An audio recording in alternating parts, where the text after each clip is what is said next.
She's on the ground. So there's... Who is it? My mom! It began with a phone call that ended in a scream. A mother was speaking to a college professor. Then the line went dead. When the phone rang again, someone answered, claiming to be her, but the voice was wrong. Police rushed to the house expecting a break-in. What they found instead was a lie, a family secret, and a moment where panic turned fatal.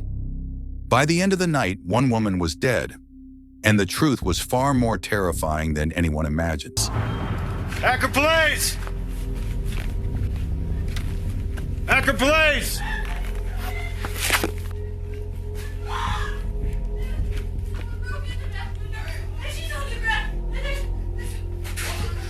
Where's your mom at?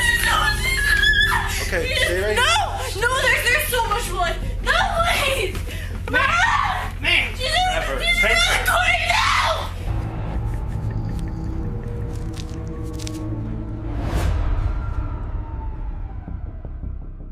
On March 3, 2020, emergency responders were dispatched to a home in Akron, Ohio, following a disturbing 911 call. Inside the residence, officers discovered Brenda Powell lying on the kitchen floor. She had suffered approximately 30 stab wounds to the neck. Brenda's daughter, Sydney Powell, was inside the house at the time. She told police that a home invasion had occurred and that the intruder had violently attacked her mother. According to her account, the situation escalated suddenly and without warning. Almost immediately, investigators began to notice inconsistencies. Although Sydney also appeared injured, the physical evidence at the scene did not fully support her version of events.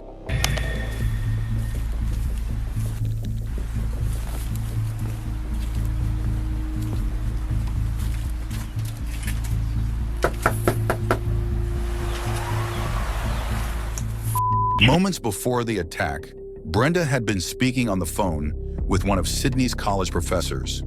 During the conversation, Brenda suddenly screamed, and the call was abruptly cut off. When the professor called back, the person who answered claimed to be Brenda. However, the voice did not sound like her. Suspecting deception, the professor believed Sydney was impersonating her mother. Fearing a serious emergency, the professor contacted authorities.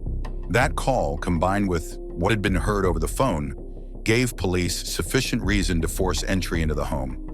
What they found inside would permanently alter the course of the investigation. What happened? Your wife and daughter got into an argument.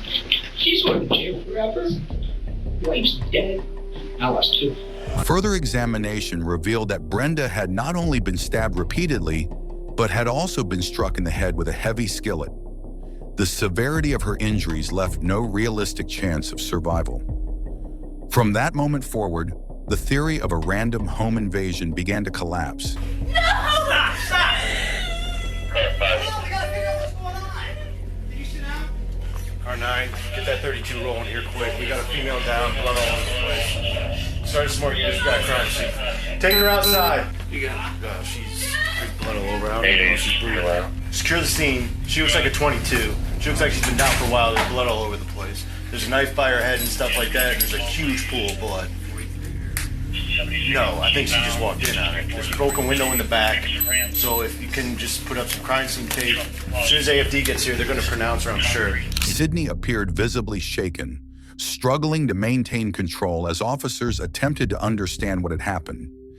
Even the arrival of her father, Steve Powell, did little to steady the situation. As investigators secured the scene, their attention turned to the physical evidence inside the house. A shattered rear window and the knife used in the attack were both found nearby. At first glance, the damage seemed to support the claim of a forced entry, but a closer examination raised serious doubts. Blood was discovered on the outside of the broken window, not the inside. This detail suggested the glass had been shattered after Brenda was already wounded, not before. That directly contradicted Sydney's statement that an intruder had broken in through the window prior to the attack. It was the first clear inconsistency in her account, and far from the last. With so many unanswered questions, detectives expanded their investigation. They spoke with neighbors, searching for witnesses or unusual activity in the area. Despite their efforts, no one else was able to provide a clear or reliable account of what had occurred that night. At that moment, the only person offering coherent information was Brenda's husband, Steve. While police continued piecing together the timeline, Steve was brought in for questioning, along with one of Sydney's friends. Investigators hoped they might help clarify the events leading up to the emergency call. What Steve did not yet know was devastating. He had no idea that his daughter was the attacker or that his wife was fighting for her life in the hospital. Detectives now faced the grim task of informing him that Brenda's condition was critical and that she was unlikely to survive. As the investigation unfolded, police also traced the origin of the initial distress call. It had come from a university connected to Sydney's education, alerting authorities that a woman was in danger. Multiple attempts had been made to reach Brenda by phone, but none were answered. Calls placed to Sydney went unanswered as well. By the time contact was finally made, it was already too late. In the hours leading up to the discovery, confusion and deception were already unfolding behind the scenes. Calls were made, explanations shifted, and panic escalated the moment authorities became involved.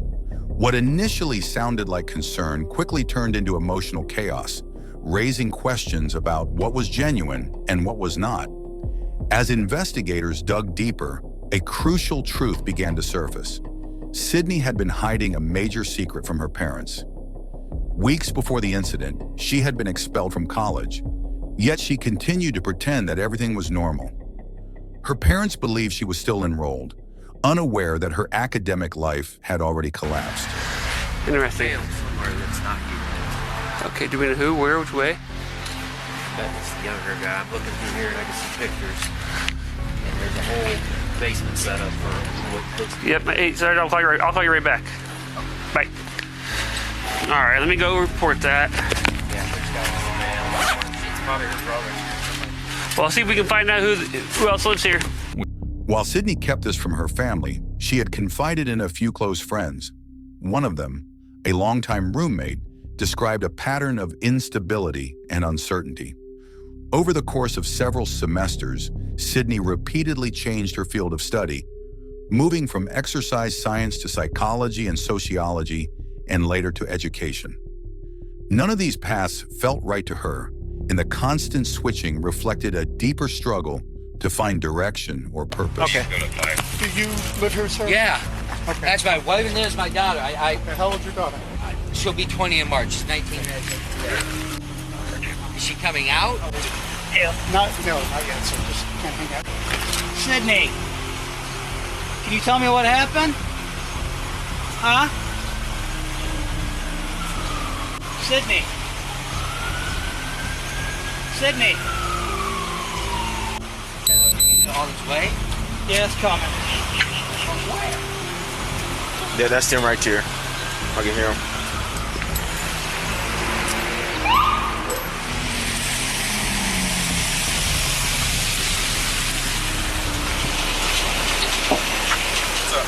Hey, boss. Hey, down there. Behind the scenes, her academic difficulties were mounting.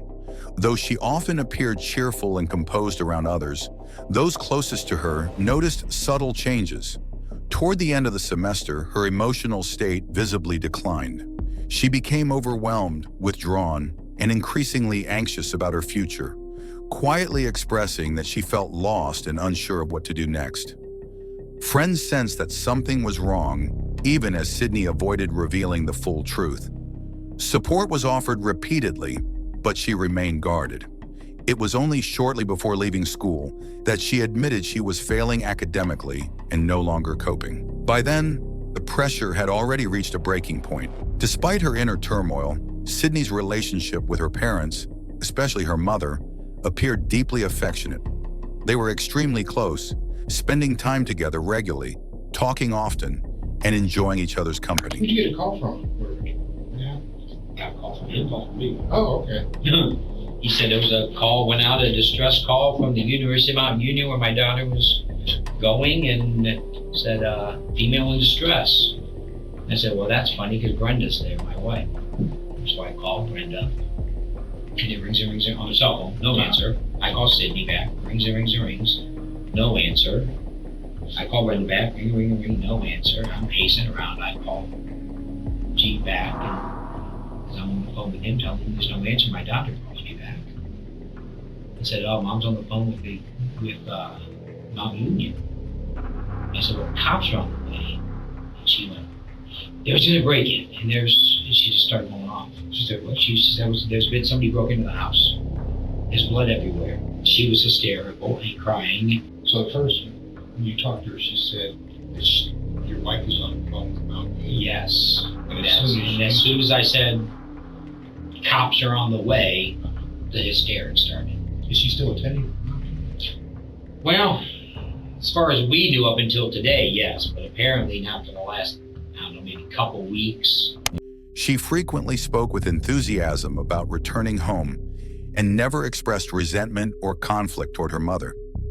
This made the unfolding situation even more disturbing. Rather than admitting the truth about her expulsion, Sydney attempted to reframe the narrative. She presented her departure from college as a voluntary decision, suggesting it was financially sensible and simply part of reevaluating her future. To her parents, it sounded reasonable. To her friends, however, the story did not fully align. By this point, Sydney was trapped inside a lie she no longer knew how to escape.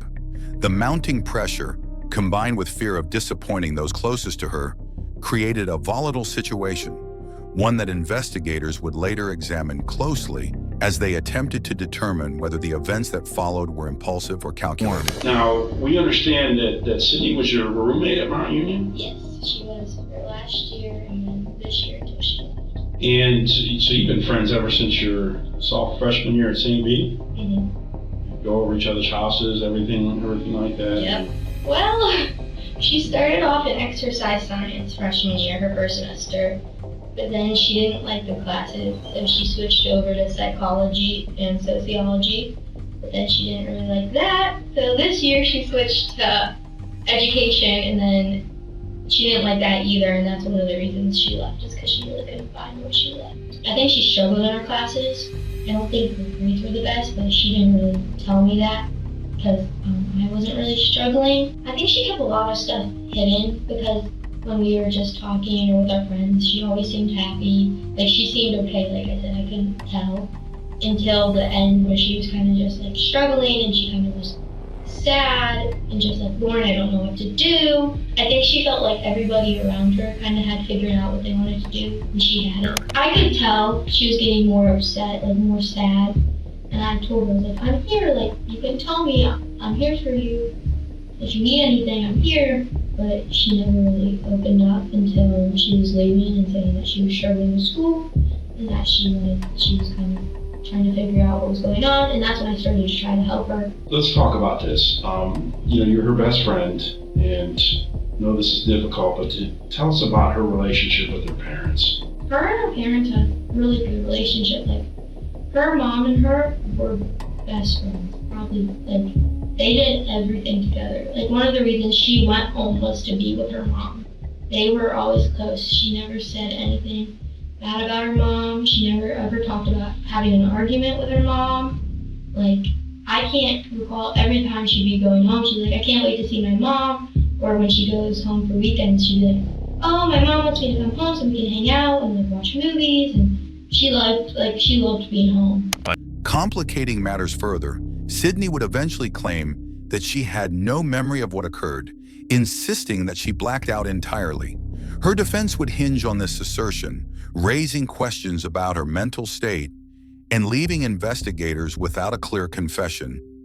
Only a growing trail of contradictions. What became increasingly clear was that Sydney had been hiding far more than anyone realized. As the truth continued to surface, it became clear that Sydney had been living behind multiple layers of deception. Her friends gradually realized she had not been honest with them, but her parents remained in the dark until a call from one of her college professors finally reached them. That call forced Steve and Brenda to confront a reality they had never suspected. Concerned and confused, they began urgently questioning their daughter, trying to understand what was truly happening in her life. Sydney insisted everything was under control, maintaining that she was still managing her responsibilities despite mounting evidence to the contrary. In reality, Sydney was trapped between two separate narratives. One she presented to her friends, and another she carefully constructed for her parents. Academic failure alone would never have led to rejection or punishment. Her parents would have supported her without hesitation. Yet Sydney appeared paralyzed by fear, unable to admit that she had been expelled weeks earlier. Outwardly, she behaved as though nothing was wrong. She laughed, socialized, spoke casually about work, and discussed plans for the future. She claimed to have employment and talked about returning home, even suggesting new living arrangements. To her parents, everything seemed normal. Beneath the surface, however, warning signs were present. Friends later described a history of emotional instability, including episodes of excessive drinking and moments where she became agitated and difficult to calm.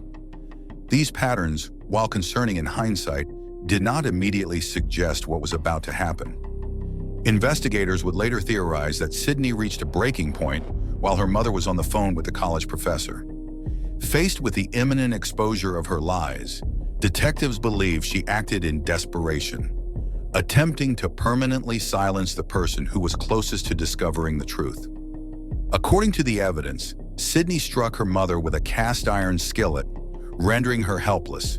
She then stabbed Brenda repeatedly in the neck with a knife, inflicting more than 30 wounds. In an attempt to cover up the crime, she impersonated her mother during a phone call and staged a fake break-in to mislead investigators. Physical evidence inside the home told a devastating story.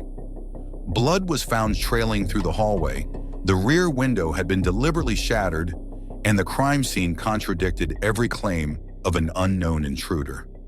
Brenda was transported to the hospital but did not survive her injuries.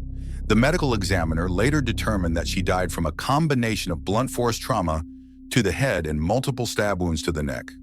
Her death was officially ruled a homicide. This left investigators with an unbearable responsibility, informing Steve that his wife had died and that the evidence pointed not to a stranger, but to their own daughter. The emotional impact was immeasurable. In a matter of hours, Steve lost his wife and was forced to confront the unthinkable truth about his child. Eventually, he came to accept that investigators were not mistaken, and he prepared himself to tell his son what had happened. Sydney was arrested and formally charged with the murder of Brenda Powell. She initially entered a plea of insanity, claiming she had no memory of the attack, neither the beating with the skillet nor the fatal stabbing that followed. The jury rejected her defense. Sydney Powell was found guilty on 2 counts of murder, 1 count of felonious assault, and 1 count of evidence tampering. She was sentenced to life in prison with the possibility of parole after 15 years.